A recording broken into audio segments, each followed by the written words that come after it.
क्या आपने कभी सोचा है कि क्या लॉर्ड कृष्णा की द्वारका सच में एग्जिस्ट करती थी या फिर ये सिर्फ एक कहानी है? आज हम इसी रहस्य से पर्दा उठाएंगे। हिस्ट्री और मिथोलॉजी के अनुसार द्वारका एक ऐसी नगरी थी जो सोने से बनी थी और जिसे विश्वकर्मा ने खुद बनाया था। लेकिन महाभारत के युद्ध के बाद कहा जाता है कि ये पूरी नगरी समुद्र में डूब गई। दुनिया भर के आर्कियोलॉजिस्ट्स और साइंटिस्ट्स ने सालों तक इसकी खोज की और फिर कुछ ऐसा मिला जिसने पूरी दुनिया को हैरान कर दिया। गुजारत के तट पर अरेबियन सी के गहरे पानी में रिसर्चर्स को एक डूबे हुए शहर के अवशेष रिमेन्स मिले। वहां बड़े बड़े स्टोन ब्लॉक्स, पिलर्स और ऐसे स्ट्रक्चर्स मिले जो बताते हैं कि यहाँ कभी एक बहुत बड़ी सिविलाइजेशन हुआ करती थी। कार्बन डेटिंग से पता चला कि ये स्ट्रक्चर्स हजारों साल पुराने हैं। मरीन आर्कियोलॉजिस्ट्स का कहना है कि ये डिस्कवरी महाभारत के वर्णन डिस्क्रिप्शन से काफी मिलती जुलती है। समुद्र के नीचे मिले ये पत्थर और दीवारें दिखाती हैं कि द्वारका कोई कल्पना नहीं बल्कि एक हकीकत थी।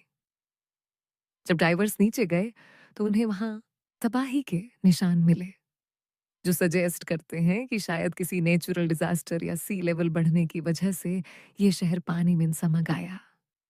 लॉर्ड कृष्णा ने मथुरा छोड़ने के बाद द्वारका को अपनी राजधानी बनाया था। इस शहर को गेट टू हेवन भी कहा जाता था। स्क्रिप्चरल टेक्स्ट्स के मुताबिक कृष्णा के वैकुंठ प्रामन के बाद समुद्रा ने अपने किनारे छोड़ दिए और पूरी द्वारका को निगल लिया।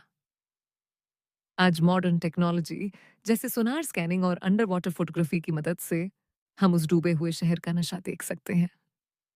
ये सबूत हमें बताते हैं कि हमारा इतिहास कितना महान और गहरा है। तो दोस्तों, द्वारका की ये खोज सिर्फ एक आर्कियोलॉजिकल डिस्कवरी नहीं है, बल्कि हमारी फेथ और हिस्ट्री का एक मिलन है। क्या आपको लगता है कि समुद्र के नीचे और भी ऐसे रहस्य छुपे हैं? कमेंट करके जरूर बताइए। 36 साल बीत चुके थे और माता गंधरी के श्राप के साकार होने का समय आ गया था। यदुवंशी नशे और मदिरा की लात में धूत हो चुके थे। धीरे धीरे उन्होंने एक दूसरे से ही लड़ना शुरू कर दिया। ये लड़ाई इतनी बढ़ गई कि यादव वंश में अंदर ही अंदर युद्ध होने लगे। श्री कृष्णा के पुत्रों ने भी आपस में युद्ध करना शुरू कर दिया। एक एक करके पूरे वंश का विनाश हो गया। और बलराम जी ने भी धरती का त्याग कर दिया। श्री कृष्णा ने जब ये देखा तो वो भी पास ही एक पिपाल के पेड़ के नीचे बैठ गए। उसी समय जारा नाम के एक शिकारी ने उन्हें हीरान समझकर उन पर तीर चला दिया। ये वही शिकारी था जिसने मछली के पेट से निकले टुकड़ों से तीर बनाया था। वो जहरीला तीर श्री कृष्णा के पैर में जाकर लग गया और इसी प्रकार श्री कृष्णा भी इस लोक को छोड़कर अपने धाम लौट गए। जब अर्जुन को इस बात का पता चला तो वो दौड़े दौड़े द्वारका पहुंचे, जहां का दृश्य देखकर उनका दिल दर्द से कांप उठा। पूरी द्वारका अग्नि की चिता में जल रही थी, लेकिन अर्जुन ने होश संभाला और श्री कृष्ण से के वादे के अनुसार सभी औरतों और बखों को वहां से सेफली बाहर निकाला। खाली होते ही द्वारका नगरी देखते ही देखते कुछ ही पलों में समुद्रा के आंचल में समा गई और श्री कृष्णा की ये द्वारका हमेशा के लिए अरब सगार में कहीं खो गई। In the search for proof वर्तमान में द्वारका को दो हिस्सों में बांटा गया है, द्वारका और बेट द्वारका। द्वारका समुद्र के किनारे बसा एक शहर है और बेट द्वारका समुद्र के बीच बसा एक द्वीप। कई सालों तक पुराणों में कथित द्वारका को सिर्फ एक कहानी और झूठ मानकर निग्लेक्ट किया गया। काफी ढूंढने के बाद भी ऐसा कोई सबूत नहीं था जो हमारी पौराणिक कथाओं में बसी इस खूबसूरत नगरी के असली होने का प्रूफ दे सकता था। आर्कियोलॉजिकल डिस्कवरीज 1930 में खोज शुरू हुई और बेट द्वारका के आइलैंड के कई रिमेन्स मिले। 1963 में यहाँ पहला आर्कियोलॉजिकल एक्सकवेशन किया गया, जिसमें कई सारे पुराने आर्टिफैक्ट्स और मूर्तियां भी मिली। इन फाइंडिंग्स से एक इंटरेस्टिंग थ्योरी सामने आई, जिसके मुताबिक श्री कृष्ण द्वारका से अपने पूरे राज्य का एडमिनिस्ट्रेशन देखते थे और बेट द्वारका में अपने परिवार के साथ रहते थे।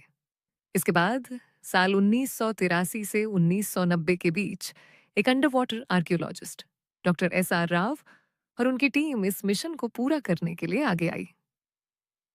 पानी के अंदर बहुत दिनों तक ढूंढने के बाद उन्हें पानी के नीचे एक अद्भुत नगरी के अवशेष मिले। उस नगर की दीवारों की मजबूत नींव के साथ कई पत्थर खंभे। लेकिन आखिर इस बात का अंदाजा कैसे लगाया जा सकता था कि पानी के अंदर ग्राउंड लेवल से कई गुना नीचे जो रूइंस मिले वो श्री कृष्णा की नगरी द्वारका के ही थे। इस बात की पुष्टि करने के लिए आर्कियोलॉजिस्ट्स ने उन पत्थरों की कार्बन डेटिंग निकालने का फैसला किया। कार्बन डेटिंग एक ऐसी प्रोसेस होती है जिसमें एक्सपेरिमेंट्स के थ्रू पत्थरों की पॉसिबल एज निकाल ली जाती है। डॉक्टर नरहरि आचार्य ने महाभारत में मेंशन्ड ग्रहों की स्थिति और एस्टेरॉइड्स की जानकारी से ये कैलकुलेट किया कि महाभारत का युद्ध 3126 BCE में हुआ था। महाभारत के हिसाब से द्वारका का निर्माण भी द्वापर युग में ही हुआ था। और इन पत्थरों की कार्बन डेटिंग निकालने के बाद पता चला कि ये पत्थर उस समय से काफी क्लोजली रिलेटेड हैं। लेकिन पत्थर तो किसी भी समय के हो सकते हैं, तो फिर इस बात का स्ट्रॉन्ग एविडेंस कैसे कंसिडर किया जा सकता है? और इसीलिए आर्कियोलॉजिस्ट्स ने समुद्र के अंदर मिली इस नगरी का एरिया नापना शुरू किया। और सरप्राइजिंगली इस एरिया का मेजरमेंट था 12 योजन, जो कि भागवत पुराण के हिसाब से उस धरती का माप था जो श्री कृष्ण को द्वारका के निर्माण के लिए समुद्रदेव ने प्रदान की थी। सिर्फ यही नहीं, इस स्थान पर बड़ी संख्या में लंगर एंकर्स भी पाए गए, जिसे ये पता चलता है कि द्वारका एक ऐतिहासिक पोर्ट था जहां से भारत दूसरे देशों से सालों तक व्यापारिक संबंध ट्रेड रिलेशंस एस्टैब्लिश करता रहा। फंड्स की कमी के कारण ये एक्सकवेशन यहीं रुक गया, लेकिन 2007 में archaeological survey of India ASI ने इसे फिर शुरू किया और आज भी ये एक्सकवेशन जारी है। एक थ्योरी के मुताबिक आज से 3500 साल पहले जिस जमीन के टुकड़े पर द्वारका नगरी बनी थी वह समुंदर की सतह पर हुआ करती थी। लेकिन जैसे जैसे सी लेवल बढ़ा, श्री कृष्ण की ये नगरी पानी में डूब गई। लेकिन फिर सवाल ये भी है कि सी लेवल धीरे धीरे बढ़ता है और महाभारत के महाप्रस्थानिका पर्व के अनुसार अर्जुन की आंखों के सामने द्वारका के तात से ताकरा रही लहरों ने एक पल में पूरी द्वारका को अपने बहाव में समेट लिया था। आज कई लोग महाभारत और रामायण भगवान विष्णु के धरती पर जन्मे अवतार और बाकी पौराणिक कहानियों को एज अ मिथ कंसिडर करते हैं। लेकिन सिर्फ द्वारका ही नहीं, बल्कि ऐसी और भी बहुत डिस्कवरीज हैं जो ये प्रूव करती हैं कि इस धरती पर इंसानों का एग्जिस्टेंस सिर्फ हड़प्पा मोहेंजोदारो के समय का नहीं, बल्कि उससे भी हजारों साल पहले का है।